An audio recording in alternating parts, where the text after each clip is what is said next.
Ruling that Mr. Jarecki was a journalist and not a law enforcement agent was in the context of a discovery motion. It's highly speculative that he possessed anything the defense did not know about or that he possessed anything remotely exculpatory. 15, admission of handwriting evidence. The court followed Sargon versus Regents of the University of Southern California in admitting the evidence and allowed the defense every opportunity to refute the handwriting evidence at trial. But the defense stipulated that it could be admitted. Ultimately, the jury is authorized by the evidence code to make their own comparison. So this really is a non-issue. Even if these claims were valid and evidence was wrongly admitted, it would be harmless given the confession to McShaven and the bathroom confession, which are proof independent from any of the contested evidentiary issues. As for exclusion of defense evidence, this evidence was incompetent as proof, speculative at best, and not worthy of belief, given that Mr. Durst repeatedly admitted the killings. As to the procedural issue, that's the 11th claim, not recusing Mr. Lewin. Now, the circumstances fell well short of a legal basis for recusal, but even if this ruling were incorrect, and Mr. Lewin's presentation of his own investigation somehow tainted Mr. Chavin's testimony or the New Orleans interrogation of the defendant, the televised bathroom confession is completely independent from Mr. Lewin's investigative actions and establishes guilt of the charged crime, as well as the killing of Kathy Durst, which supplies the only plausible motive for Susan Berman's murder, which corroborates evidence of witness killing that predates Mr. Lewin's participation. The manner of the killing establishes lying in wait, regardless of anything Mr. Lewin could possibly have affected by his participation in the investigation. Mr. Lewin's presentation of the evidence was unusual, indeed extraordinary. Sometimes in taped interviews, he would state personal beliefs, which could have been considered vouching, but I instructed the jury that the statements of attorneys are not evidence. Their questions are not evidence, only the answers are evidence. Moreover, whenever given the opportunity, I struck such statements. For example, in the New Orleans interrogation of Mr. Durst. But I did not strike such statements when the defense stipulated to their admission. In any event, not only is this argument waived by the stipulations, but it's also cured by the instructions I gave, and harmless due to the overwhelming evidence. It's unaffected by these concerns. And it's not vouching. Mr. Lewin's preparation and presentation were unique and unprecedented, but always lawful and ethical, and in some, commendable. The motion for a new trial is denied. Is there any other legal cause why judgment should not be pronounced? No, Your Honor. Do people wish to present statements from Susan Berman's family? Yes, Your Honor. There's 4 total, and the first speaker will be Denny Marcus, D-E-N-I-M-A-R-C-U-S. All right, thank you. Denny Marcus may come forward. Now, I'm going to welcome your words. Denny Marcus may come forward. Good afternoon, Ms. Marcus, and she's accompanied by? My son, Tommy Marcus. All right, Ms. Marcus, good afternoon. I'm glad that you could be here today. And I want you to know, there are some ground rules. And this is a time for you to address me about what happened and how this may have affected you. This is not an opportunity for you to speak to Mr. Durst. Please direct your comments to me and not to the defendant, Mr. Durst, if you will. You may proceed. Where do I begin? I was robbed, and my beautiful son was robbed of an absolutely extraordinary, unforgettable, brilliant person whose life was savagely taken from her at 55 when she had many years ahead. And she and I discussed, she was much more like a sister. She lived with my family. She was orphaned at 13. And I didn't even know she wasn't my sister until I was 6. And my parents explained that she went to boarding school because she was under the guardianship of other people and she would spend all the holidays with us. But she was unforgettable. She took me on madcap adventures. All of my friends and close ones knew her as her alter ego, Auntie Mame. And she had so much love, and she was so valuable. Her value as a human being is just priceless. And the fact that we were all robbed of the additional 30 or 40 years that she definitely had left to do some things, and she was a loyal, fabulous friend. And that, and at the end of her life, as the regressions and the memories came up, the phobias got a little more pronounced, but God bless her, she used them. She used them in her manuscripts and in her pitch meetings, and she kept trying, and she never gave up, even when life became quite dire. And she lost all of her money, and people that she loved and trusted and gave the money to were, nowhere to be found. The last 7 years, we spoke mostly every day. And she, even during that time when I had my challenges of being a single mother to this fabulous person right here, she was always so supportive and wonderful. She would make my gray days a lot less gray. And toward the end, the roles reversed, and it was my pleasure to talk her down off the ledge when it became really necessary. And I felt it, and she felt the transition, and we thanked each other every day. We ended every conversation from the time I was 0 to 42 with, "I love you."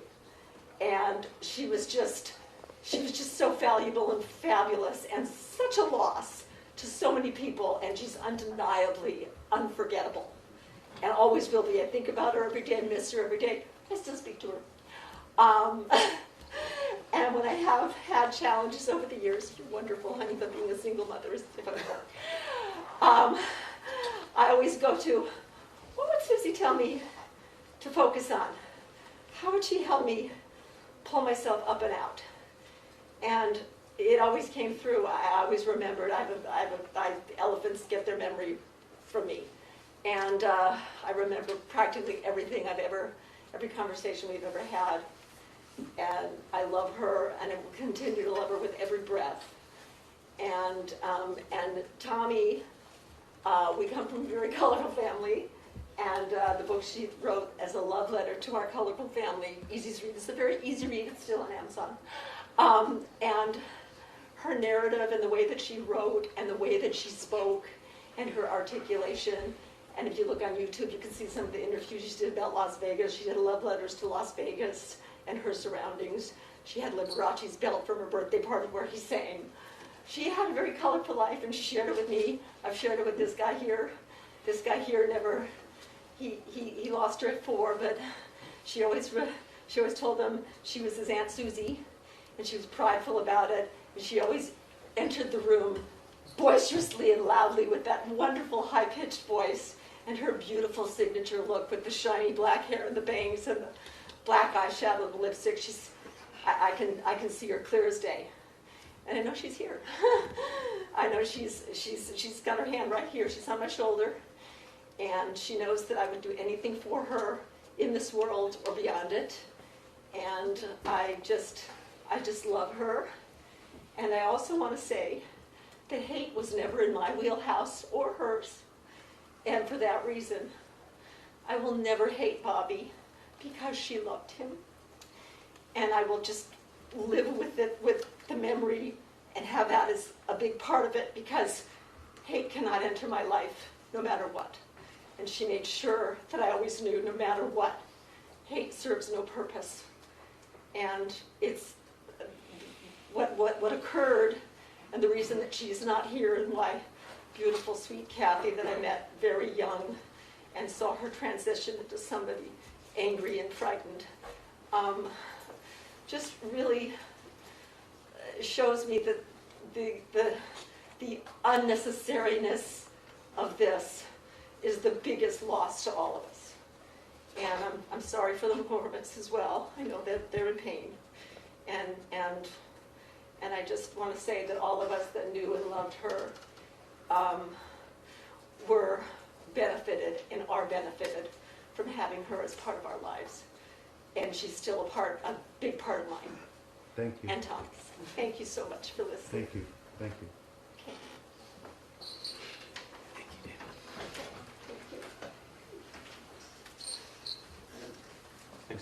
Davy Berman. Davy Berman, thank you.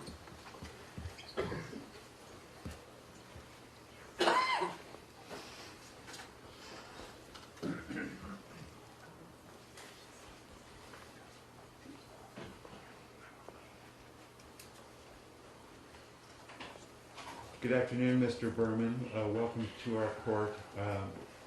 I'm interested in what you have to say, and make sure you speak to me. Address your comments to me. You may speak as slowly as you wish, and you may speak. Well, first I want to thank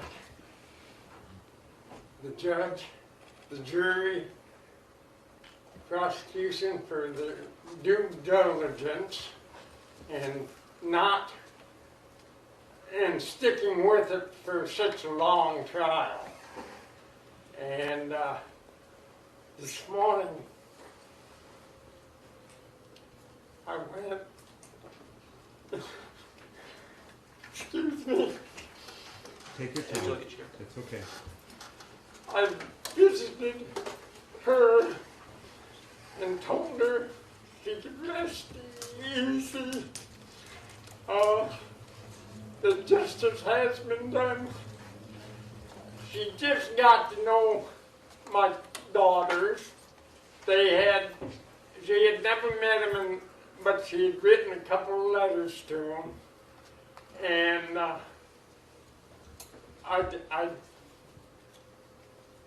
her and I always had a special bound. And I'd like to say I talked to her and told her she could rest. And can I say something I'd like Durst to do? You may say what you wish as long as you address it to me. I'll address it to you. He should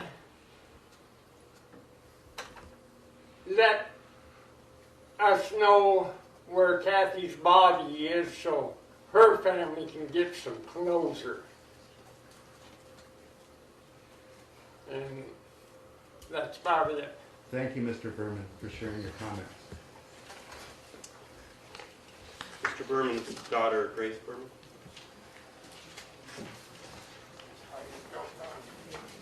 Again, to reiterate, thank you to everyone that has been involved and for your determination and your unbelievable strength throughout this process.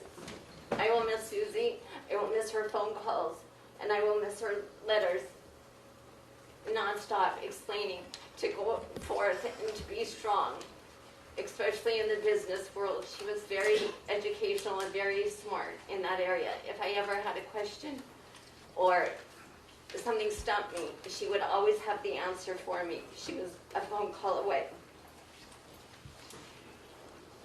She gave Bobby half of his life of freedom. And that came at a cost of her life.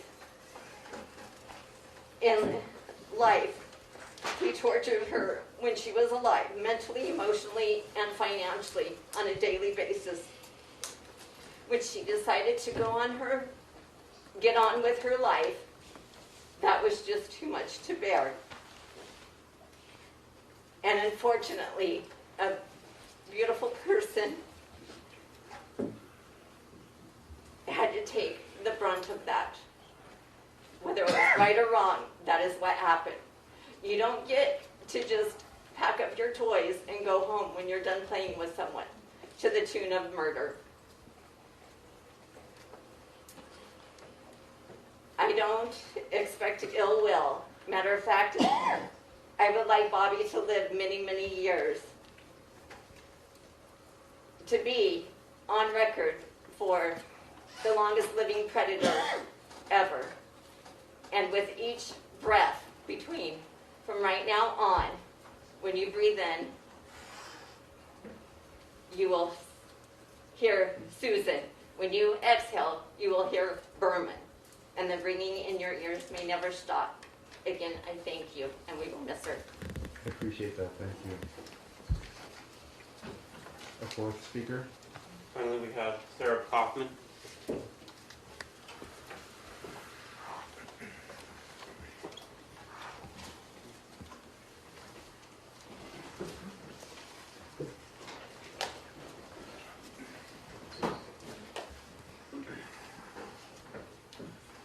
Hello, Your Honor, and thank you for allowing me the opportunity to speak today.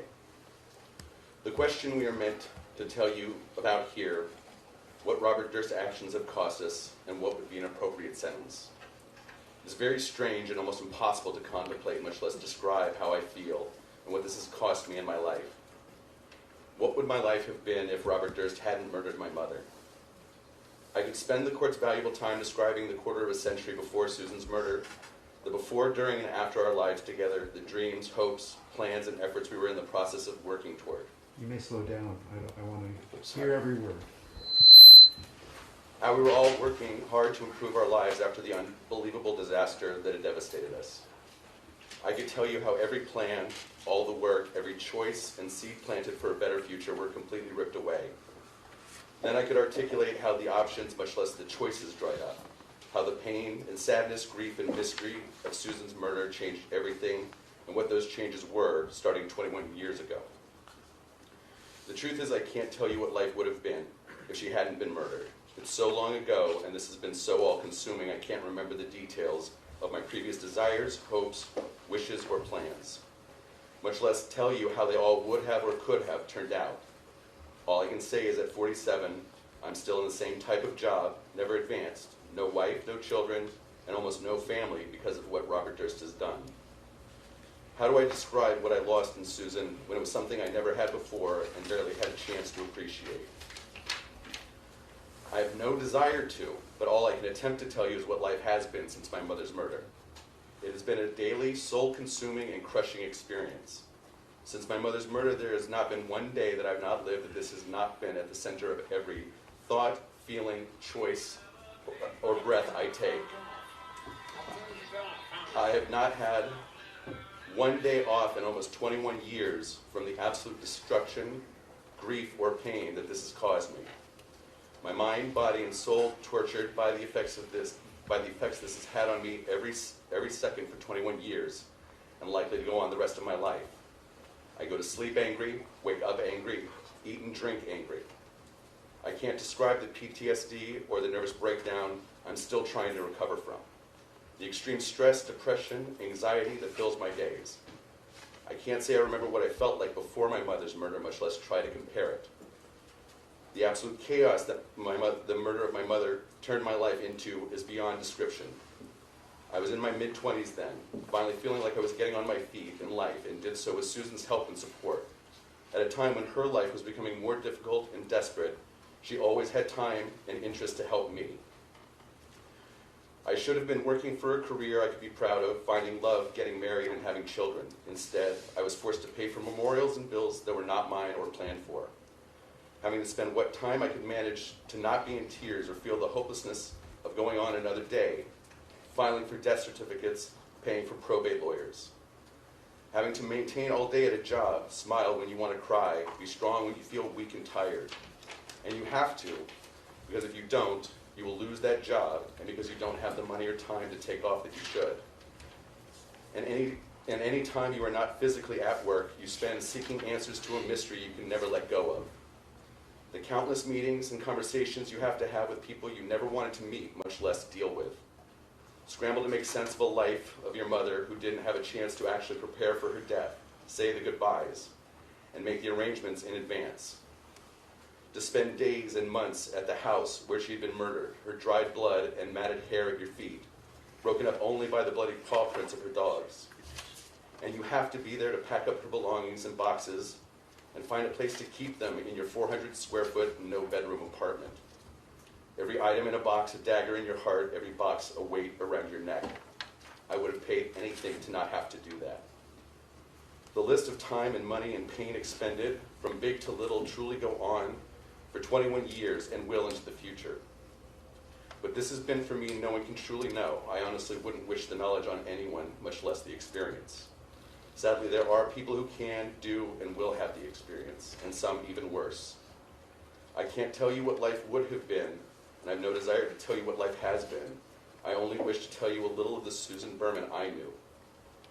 There is so much that has been said, truths and half-truths, half-lies, and outright, bold-faced, self-serving lies about Susan, and not just by Robert Durst. I wouldn't know where to start or how not to take days to articulate them all, or how they've added to my anger and frustration. Without Robert Durst in her life, Susan would have been thought of as a true and fiercely loyal friend, putting their needs above her own, and always available when you needed. Someone with a fascinating and tragic history, alone in the world by the time she was 13. Eccentric, vivacious, and generous to a fault.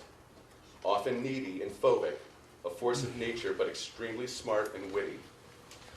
A hard-working, creative, talented, and complicated person with a lust for life of which the world needs more of, especially these days. This is who Susan Berman was. Robert Durst took those wonderful traits and twisted, exploited, and abused them. So for the last many decades, my mother's memory has also been twisted and abused. Hearing from Susan's friends and family, you never hear of her acting lazy or exploitive. She was not conniving, not a gold digger, not taking advantage of others for her own gain. Despite the description of Susan in the media and in this trial, and except for the most technical of realities, Susan was not a mob princess, doling out mob morality and edicts. Because of Robert Durst, and because of her deep love and sense of protection for her family, she made a mistake. She did something that helped one, but contributed to the pain of many, because of Robert Durst. While the last decades have been a deeper education of the person I knew, and I have learned many things, I can tell you the worst flaw Susan had. She had horrible taste in men, with a few exceptions of which I count myself among. My mother was flawed, to be sure, but she was loving and committed, and I lost the only person in my life that has ever made me feel that way. Our statements today are meant to be a description of what we have lost because of Robert Durst. I've lost everything many times over because of him. Family, friends, romances, jobs, investments, health, and sanity. I have lost and sacrificed more than anybody can possibly know. I have lived the experience of Robert Durst as no one else has or could. A daily nightmare I have yet to wake up from. However, I feel I need to speak for some that won't, aren't, or can't speak today, but affect me almost as deeply. What Robert Durst's actions have cost my sister Mella beyond the obvious. She and Susan had a falling out before her death. It was a fight, a bad fight, and I know they both hurt the other deeply. But it was just a fight mothers and daughters have. Robert Durst stole their opportunity to reconcile, to forgive one another and reunite in the loving relationship they both worked so hard to have. Susan can't meet Mella's children, who won't experience the profound love she would have bestowed upon them, or feel the love of grandchildren in return. Mella's feelings about Susan stuck in their last interaction of pain, hurt, and resentment because of Robert Durst. In turn, Bob, the damage you did has fractured my relationship with my sister in ways I don't think you will ever recover from, which make us both alone in the world more than we should have to be. Kathy, Susan, Morris are gone. Gone in the most horrific ways imaginable. Vanished, executed, dismembered, gone. Your wife, your best friend, your neighbor, gone. Susan may be the most important person to me personally, but they've all affected me. What you have done, what it forced me to do, what I have lost because of you, Bob, everything many times over. How much has it cost me and my sister? Incalculable and indescribable. You are done, except for a few remaining details. We all know what happened. The belief that you have that has allowed you to continue to lie in the face of morality, ethics, to the face of the judge and jury, because what do you have to lose at this point is over. I hope in your final days and hours you will come to the same understanding and give the McCormicks what little they are asking for, to find Kathy, to lay her to rest appropriately, finally, and at long last. This is the most important question that still haunts us, but I know the McCormicks most of all. Is the one and only thing you have to give of any real value or ability to sway any opinion of you. The final analysis of anyone's life comes from what they leave behind. Actions and how we are remembered are the only real legacy we have. Not the lies, not the words, but the actions. You know your actions. We know your actions. Your legacy is nothing but that of a small, warped, insignificant child throwing murderous tantrums. However, in telling where Kathy is, perhaps you can find some small redemption in an act of humanity. You have murdered the only people who you were ever able to inspire to love you. You took them for granted and abused their love. More than 10 years ago, I received an end to one of the haunting questions that tortures me daily. Who murdered my mother? I was fortunate, if fortunate is what you can call it, to finally solve what happened to my mother, and in turn, Kathy and Morris. I was able to lay Susan to rest and know where to find her. I can't imagine the pain of 40 years of not knowing. So I ask this on behalf of Kathy and the McCormicks and in Susan's memory. I ask for what small and I'm sure insignificant apology I can offer to the McCormicks on Susan's behalf for the part she played in their continued pain. I ask this in Susan's memory and on behalf of a part of you I hope truly doesn't want to be seen as the monster you are seen as now. There's no amount of money you can pay and no amount of good deeds you can do to make up for what you have already done. Any hope of any kind of redemption you can find is in letting them know where to find Kathy. I don't know if I really feel like justice is being served today or even can be. Robert Durst was born into a life of luxury, and at every option in life, every opportunity, choice after choice. He has been able to do what he wants for almost 78 years, but that wasn't enough for him. The great wealth of his family wasn't enough for him to not steal from others. The unlimited opportunities he had were used only in the most self-serving ways. The ease of his life never colored with humility, decency, or charity. His wealth and luxury were used exclusively to serve his darkest selfishness. We are speaking, Your Honor, so that you can get a glimpse at what Robert Durst's actions have done to us, so that you can come up with a proper and fair sentence. But what sentence could be fair? He has lived his life of luxury and freedom. I can't imagine proper recompense. There's no good deed he can do or time he can serve, even if he had another 100 years of life left. The scales of justice can never be balanced. For whatever time he has left, he will live cared for, paid for by all of us, until he dies, most likely in bed, as comfortable as we can make him, as in an enlightened society. Yes, he deserves the verdict of guilty, and yes, the absolute maximum sentence the law can issue. Yes, it is just. Yes, it is correct, and yes, it is about time. But I don't know what sentence you can deliver that would feel like justice. Another reason for our statements is so that Robert Durst might get a sense or feel in some small way our pain. However, Bob is a sociopath and narcissist in the extreme, and I've known many, my father among them. And rule number one is you do not let the narcissist know that they or how they have affected you. So what is the point but to add to our already insurmountable pain and grief, whose articulation will only serve to satisfy him? I am here because of our losses, because of you, Bob. The people we loved and everything that went with them, we lost because of you. You didn't just murder Kathy or Morris or Susan, you also murdered me. You murdered the person I was, all his dreams and all his hopes gone. He no longer exists. I am a whisper, a wraith of who I once was. My mother's murder and the events of the last 40 years will never leave me. You satisfied, Bob?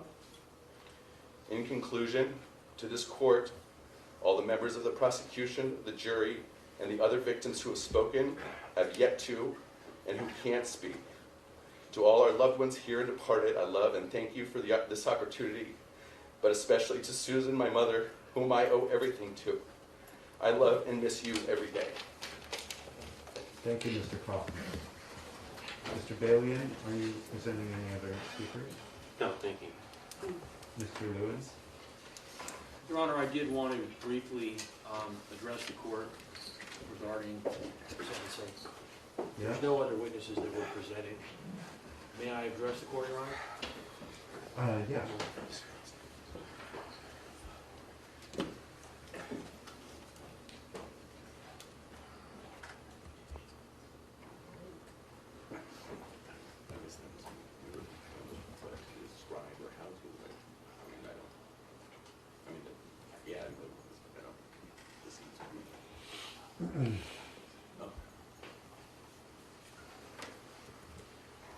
Your Honor, I understand that this is a sentence that is life without the possibility of parole.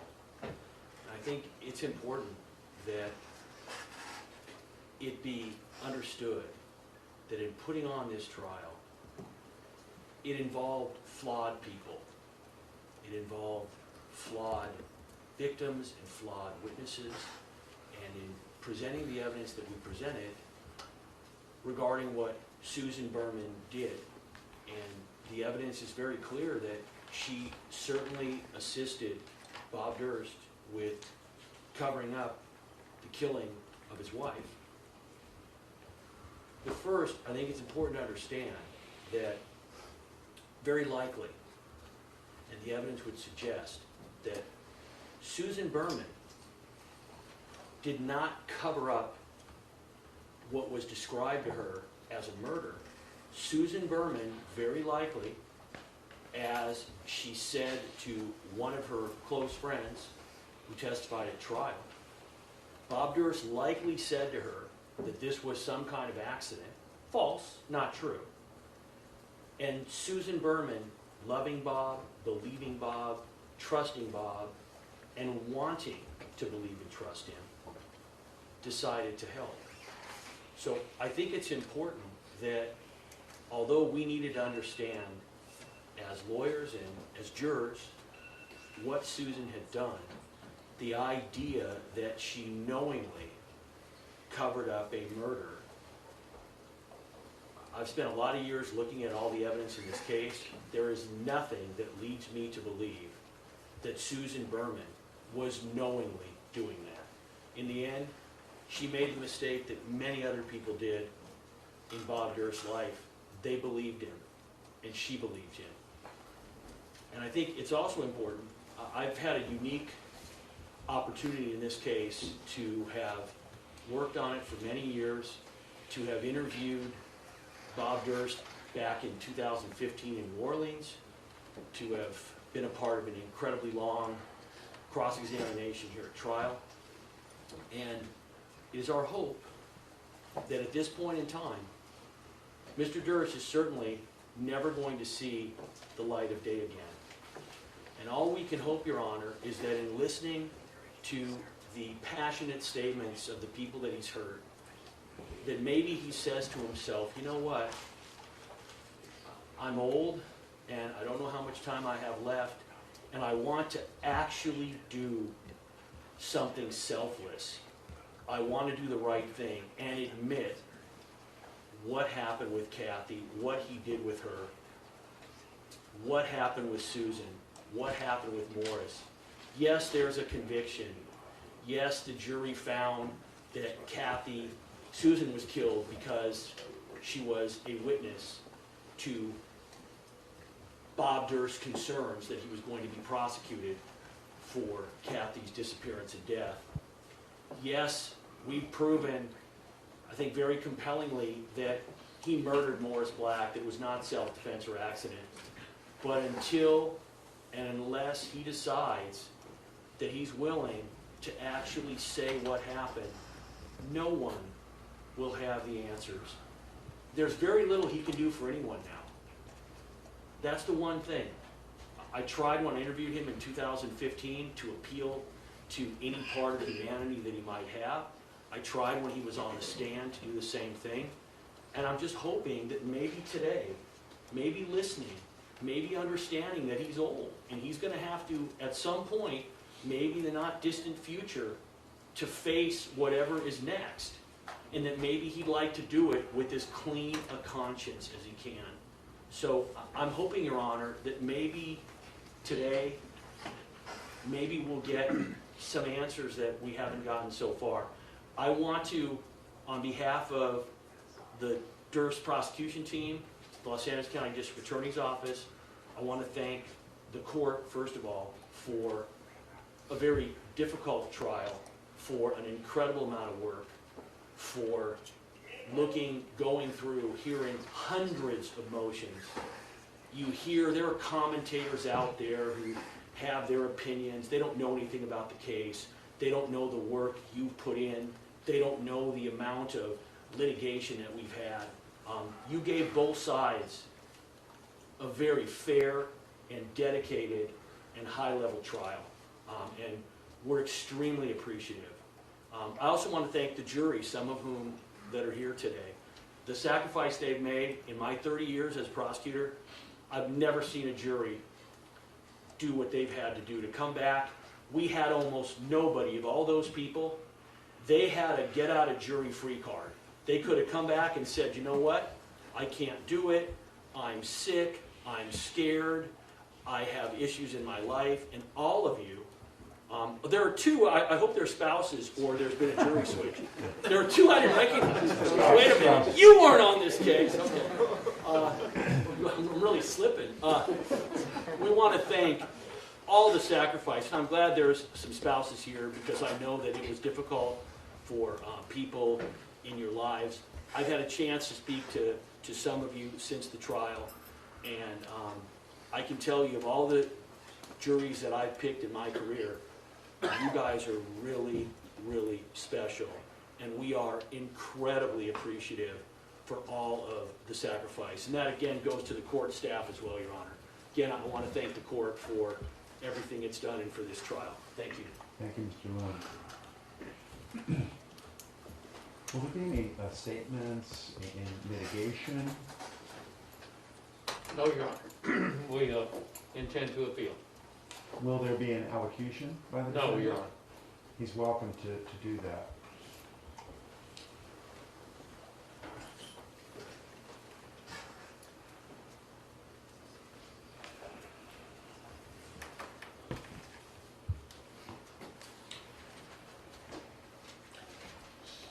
As Susan Berman's family has reminded us and described for us in a way that we couldn't have known without them addressing this court, Susan Berman was an extraordinary human being. I personally wish I could have known her. I feel I got to know her vicariously far too late and under terrible circumstances. But she was an extraordinary human being. And killing her was a terrible loss to our community. This is indeed a horrific crime. This crime was a witness killing, and a circumstance of that crime was the denial of justice to the McCormick family. And they suffered terribly due to Kathy's killing, and saw her maligned and denied justice. And that's because the killing of Susan Berman foreclosed any chance of vindication. It's a witness killing circumstance, and the witness who was killed was Susan Berman. So that circumstance of the crime is a special circumstance which, in this case, as in any other witness killing, but in this case perhaps more than other witness killings, was a tremendously aggravated and awful, disturbing crime.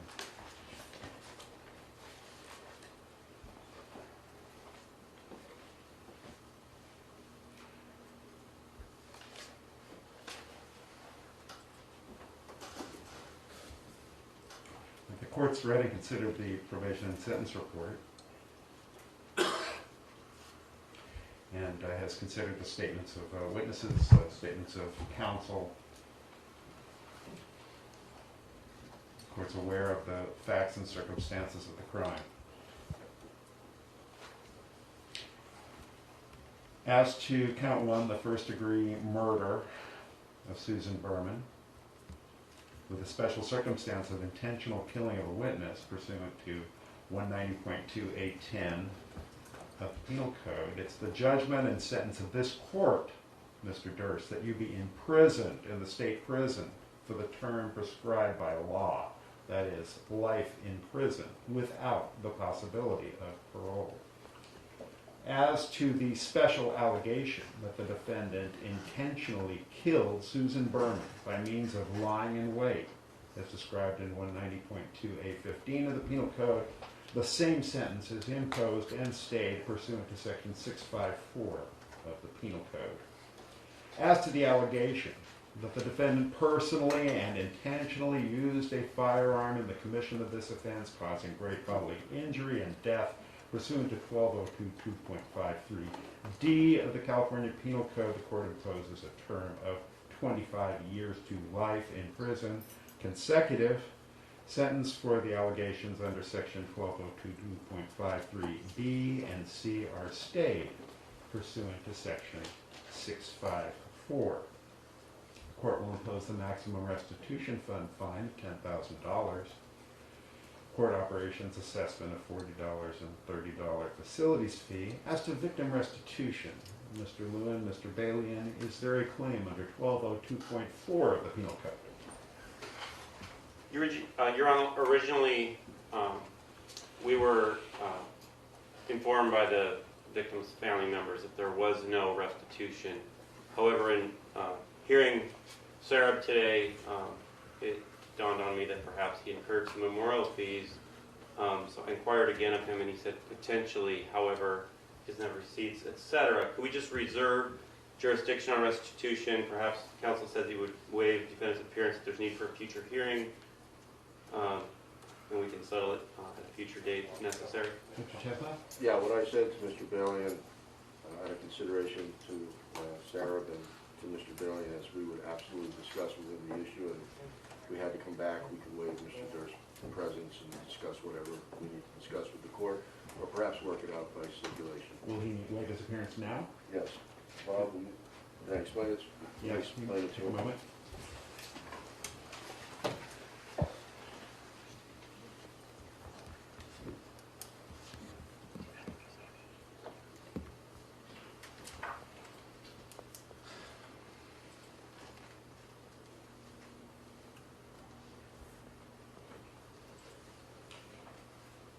The court will order restitution under 1202.4F of the Penal Code, subject to a hearing to identify victims. At that hearing, the court will reserve jurisdiction, and the people may calendar such a hearing. Mr. Durst has a right to be present. He may waive that right and allow his attorneys to appear for him in any such hearing, should it be calendared.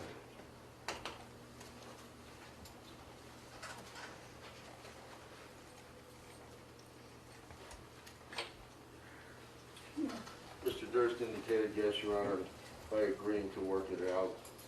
We know the court knows that we're not making any kind of admission as a result of that, but we're not making any kind of admission as a result of that. We just want to be courteous to the state and to Mr. Cup.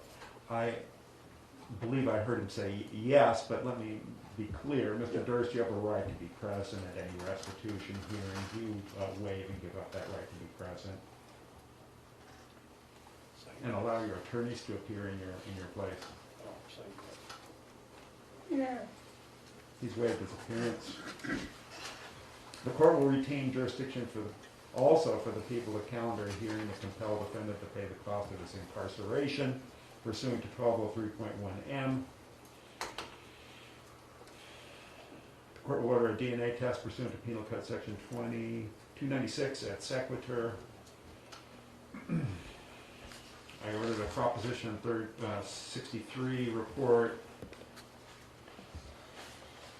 It actually just arrived.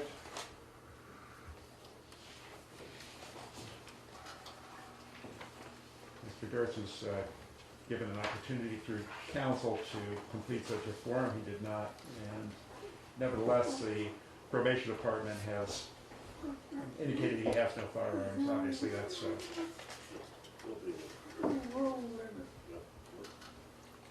Leave it to me.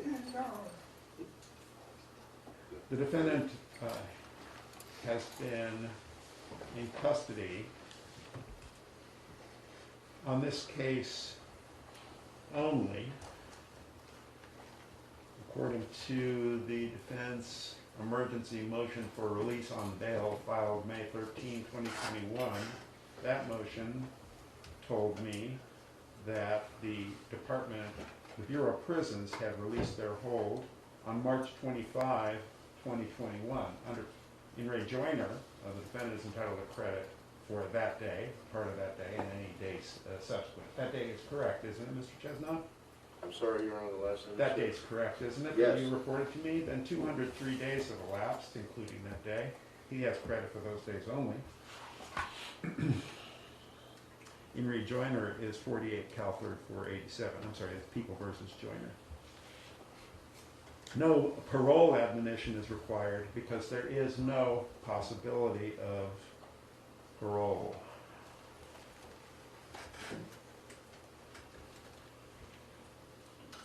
Under People versus Scott, 9 Cal 4th 331, the parties may object to any aspect of the sentence that I have just described. This is your opportunity to allow me to correct any sentencing error I may have made. We've submitted everything, Your Honor. Thank you. Submitted, Your Honor. Mr. Durst, you have a right to appeal from this sentence. If you wish to appeal, you must file a written notice of appeal with the clerk of this court within 60 days from today. If you appeal and you're unable to hire a lawyer, the appellate court will appoint a lawyer to represent you on appeal at no cost to you. Is there anything further from the parties? No, Your Honor. No, Your Honor.